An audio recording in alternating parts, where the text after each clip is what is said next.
G'day, everybody.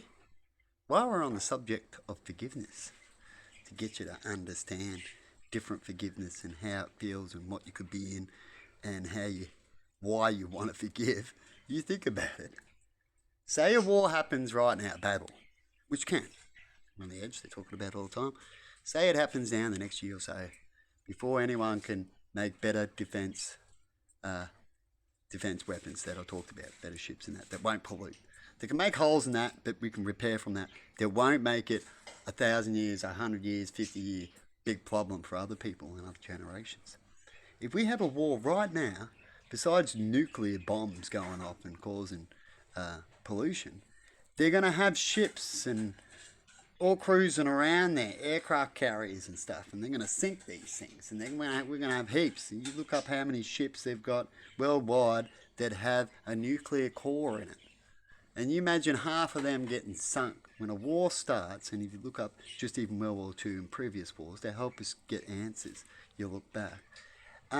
All the ships they built when the war started pretty much all got destroyed. There's only just a few, right, which they give medals to and extra names that got through.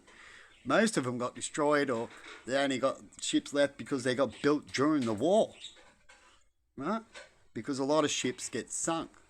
That's why England nearly lost. They didn't have enough ships. They had to keep up making, and countries try to cut them off with materials to stop making ships because they can make ships, and that's how they were trying to beat them. See, it's the same thing. It'll happen every time in wars. First the cut off, first the interruption, first you make it hard. It's what the enemy likes doing, and the devil, and then you go in for the attack, hardest. So when it comes to forgiveness, and this war happens, what can the leaders, and they'll be dead, so we'll have to talk to their kids, and we shouldn't, but we'll have to, because how do they get answers once all this is done? How will we forgive them for polluting the whole ocean, or polluting the planet, or polluting a massive area? Because when they cruise around in these submarines and ships, they're ticking time bombs if they get attacked for causing a big devastation in that area, in polluting besides the explosion and the mess. And that pollution can be carried, when it comes to radiation, through the whole world. So it only takes one incident to really screw up things if it goes bad. So you can imagine if it only takes one, and you take the risk, and you've got all these other ones, what's bound to happen? You know math, everybody. You know science. What's bound to happen with these ships out there if we have a war? No wonder they're so scared of having a war, but do you believe they can hold it off? We're having a war right now in certain countries. Right now. Ukraine could sink a few of these ships and start the problem. And they'll get the problem first, because the problem will cause where it's closest first. For what? What are they fighting this war for? Because they're starving? Because they have to? And if it's Russia's fault, well, there you go, Russia. You're the same thing. You want to pollute everything around you? For what? What do you want, more land? You can't figure out how to feed your people. Is it for technology? Is it ego because they've got bigger bank accounts than you? Is it because they've got better looking women than you? Or better forces? What is it that you can't get over?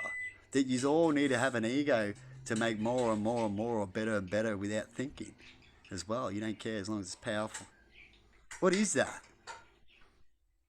Till you get rid of that, the problem is never going to go away. In fact, the problem's just sitting there for any day occurrence. All you've ever done, for all the egos and the knowledge and all the ways you've done it right up till today still, because we haven't got world peace and proper rules, is just ego-based leaders. Like they say, you should stick them all in the room and let them battle it out, eh? How about we make that a world rule, if we can get to the world rules, right? And make it, if these people have egos, let's put them in a room and let them battle it out. And then whoever wins, then they can get what they wanted. We'll talk about it from there. I'm just sick of hearing it. To me, it's all pathetic shit, and it's just ego. Ego, ego, ego. Oh, look, we're all standing out there naked. Oh, yep, we're all different. Oh, he's got a different size. Oh, look, that one there's twice as big as that one, so let's call him Big Junko and fit it in there and squeeze it, and it can happen. And we'll laugh at the little one. That's what big countries are doing in the same perspective, you see. because of ego. Anyway, I'm going to leave it there. I've done a few of these. My words is just spitting air because of exactly what I'm talking about. People's ego. People assuming as well. And scared of facing things that they should face if they haven't got a balance. So if they didn't punch you and you punch them, well, you got to expect something. But if you just punched them, well, what? You're the bad guy. What are those people meant to get? They're meant to get a punishment. There was no reason for them to do what they did. Who broke the contract first? Have a good one.